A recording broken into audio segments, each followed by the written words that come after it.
మీరు నార్మల్‌గా అంటే గెటప్ వేసేవాళ్ళు ఎలాంటి నియమాలు పాటిస్తారు? ఏ అమ్మవారిని కొలుస్తారు మీరు? మేడం ఇప్పుడు మనకు పోతరాజు అంటేనే ఏడుగురు అమ్మవార్లకి ఒక తమ్ముడు. హ్మ్. ఏ స్పెషల్‌గా ఈ అమ్మవారు అని ఉండదు మేడం. ఓకే.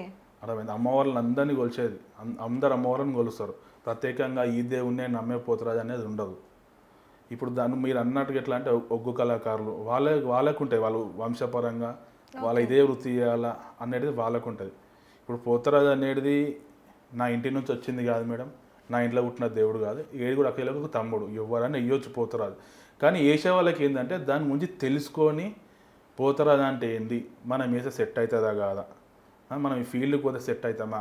అని అన్నీ ఆలోచించుకొని రావాలి ఈ ఫీల్డ్కి.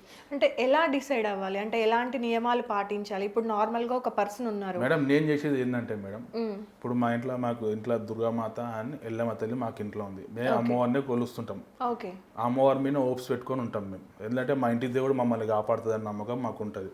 కొందరికి ఎట్లా అంటే మల్లన్న దేవుడు ఉంటాడు, అవును. కొందరికి పోచమ్మ దేవుడు, కొందరు ఉప్పాలమ్మ బాలమ్మ ఉంటారు, కొందరు మాంకాలమ్మ ఉంటారు.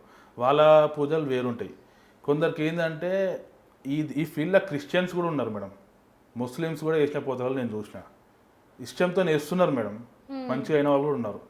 ఇంట్లో చెప్పారు, ఇట్లా ఫ్రెండ్ సర్కిల్ వస్తారు చేస్తారు, ఓకే. కానీ బట్ దాని గురించి తెలుసుకోవాలి. నేను చేసేది ఏంటంటే నేను